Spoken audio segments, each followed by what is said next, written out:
Hey guys, I thought I'd delve into a topic that I don't see a lot of people talk about on YouTube, and I think it needs to be discussed because you hear about, a lot of people brush over it. I don't really know why they don't talk about it, but they should. What do you think? What do you think? Let's see what we got here.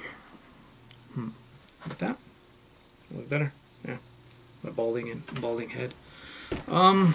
Yeah, so I figured depending on how long it takes for me to do this video, I may go into further detail and talk about other situations, but I'm going to talk today about suicide and about my bouts with suicide and what's happened to me.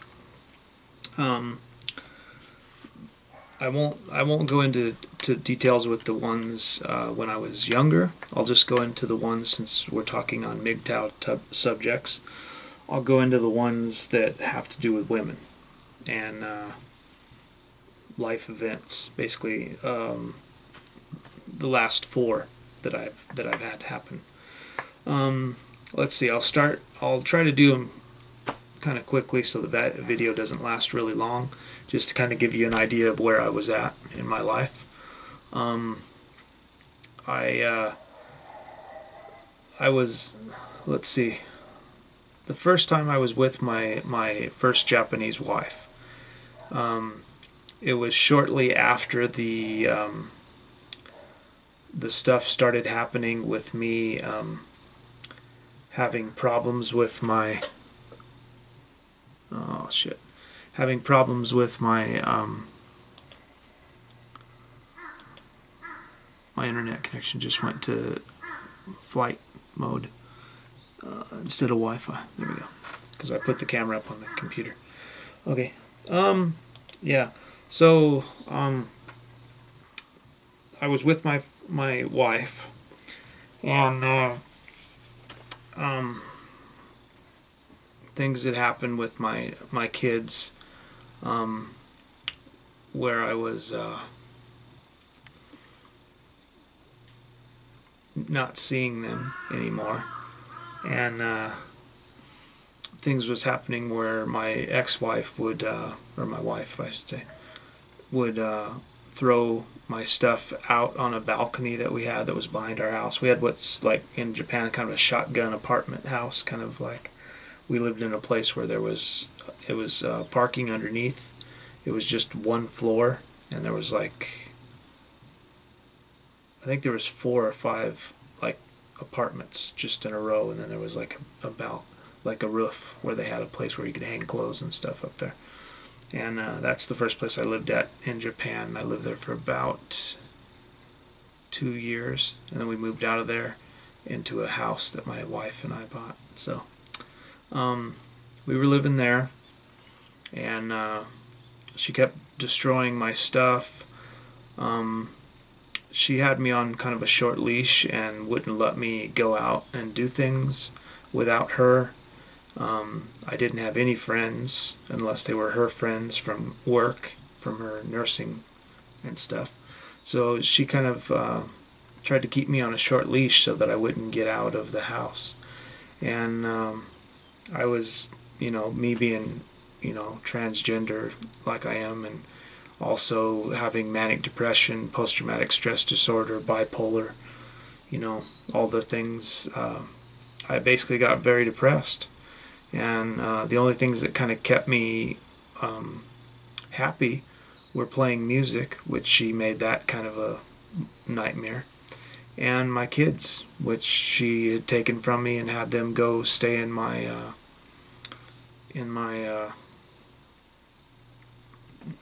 mother-in-law's house.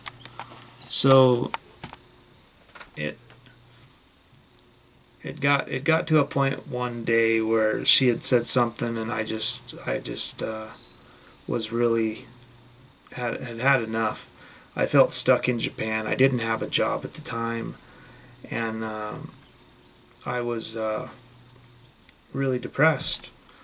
So I went down, and we had bought a Mini Cooper, and I had put a hose from the gas pipe to the inside of the car, and I sat down there for, I don't know, 6 to 8 hours or something in the car.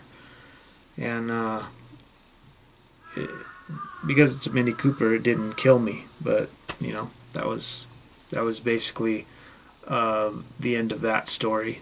Things got worse from there, and I think maybe a year and a half after that, I left her and went back to the U.S. Let's see. The next 2 times happened within 1 month. I was with my new wife. Things were kind of different but the same. I was having issues with living in Japan and finding jobs, and it tends to be kind of hard for foreigners in Japan who end up with normal jobs, we'll say, because I was here long enough to where I spoke some Japanese, and I was able to work as welder and painter and doing automotive work and painting work and stuff like that, and painting apartment complexes and buildings and stuff like that. I'll go into further detail about some of that stuff because it's funny too. So yeah, I was doing that, and I was having a hard time because it's you get a lot of just a lot of, like, not really bullying, but just kind of like even though you may have like 20 years of experience in what you're doing, they have this kind of, like, you know, superiority complex here where it doesn't matter how long you've been doing something, you've never done it for them, so you don't know what you're doing, you know, that kind of thing. So they make you feel like shit, basically. And my wife, she was having problems as well, and I was having problems with my adopted kids. They weren't really respecting me. My wife didn't really seem to care, and it just came to a head. And my dad had died as well, and I hadn't spoke with my mom, and it was just, I hadn't seen my kids, and things were just mounting up. So my wife had she had panic attacks when I met her, and I helped her get through those. So I don't know what she's like now, but I helped her get through those to where she wasn't having panic attacks, and I kind of instructed her on what was the cause of them, and stopped her from having those problems.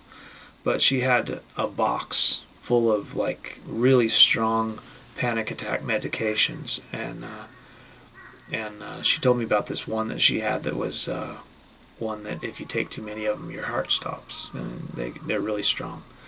So she had this box full of those, and the kids were out at school one day, and she was gone at work. I was home alone. I went upstairs and laid down in the bed, and I think it was 151 pills, I think it was. I crushed them into a powder. I put them in a water glass, and I drank them with water. And then I laid down in the bed, hoping that that would be it. And I ended up waking up 3 days later, when a doctor was speaking to me or something. Apparently I was awake, but my brain wasn't functioning because I wasn't able to, like, remember or process anything that had happened.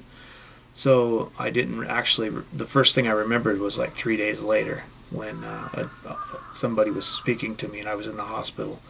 And apparently they had me in diapers, and, like, my wife had told me, like, you know, I was talking and lucid and everything, but I didn't remember anything for 3 days. So, and I was still depressed. They let me go home, and I was home for 6 hours, and we went to sleep, And I woke up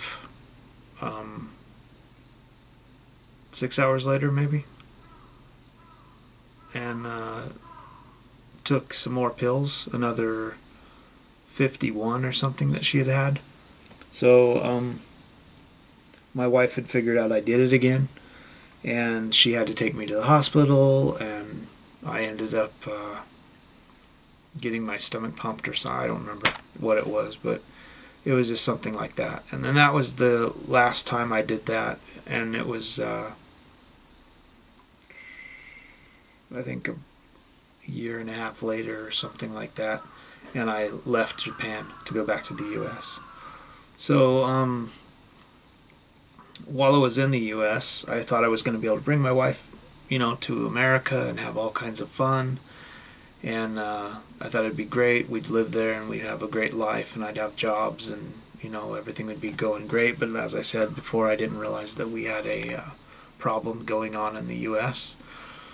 And because of that, I was working for the place doing door to door, and I worked for that place and worked for them for 8 months, and I only made like $880 in 8 months.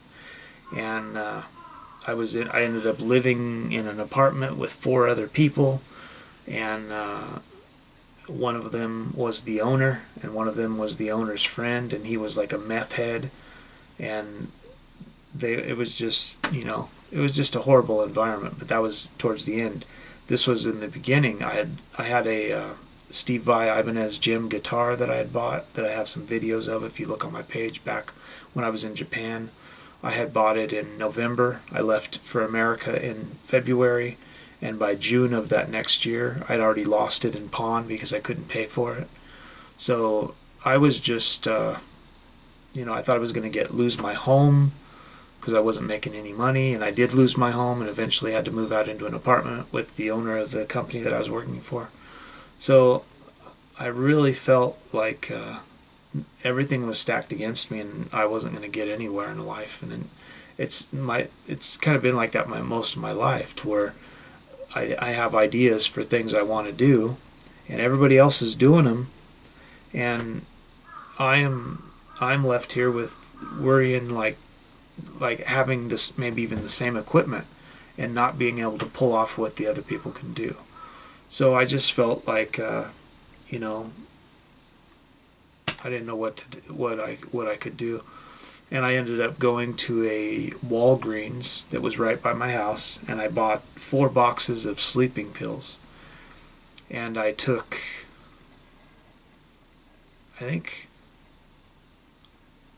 all 4 boxes and crushed them. And I think there was I forget what it was, like 104 pills or something like that.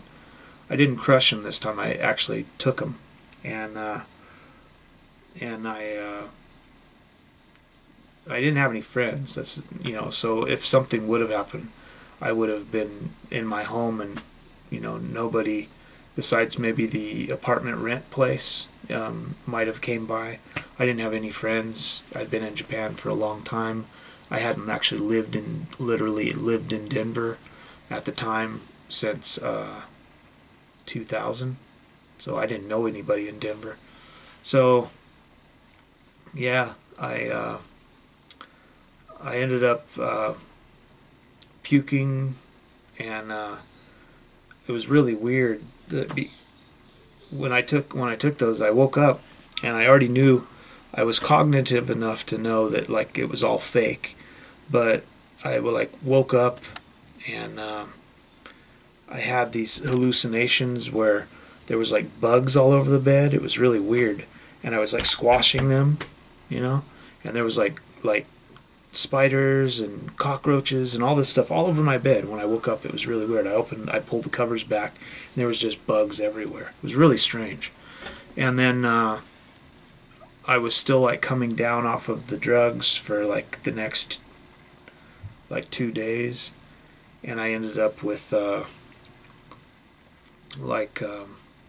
hearing voices and stuff. I kept hearing people talking outside of my house, kind of weird, outside the front door, and I'd go look through the peephole, but I didn't see anybody out there. but I could hear people talking, and I kept hearing like the guy that I worked for, the owner of the company, like I would be laying in bed and I would see somebody like look around the corner, and then I kept hearing like people discussing, like talking, like they were going to put me in a home, or like a mental institution or something like that. I kept hearing like people like talking and stuff, and I didn't know what was really going on, but I thought maybe they had came to my house and had got in the house and was like trying to figure out what to do with me, that kind of thing. So, and then once I did actually, I was able to like go out of my home. My boss kept wanting me to go to work, so I had picked up some books from work, and I worked around my house area, and it was really hard to do because I couldn't walk that well after that.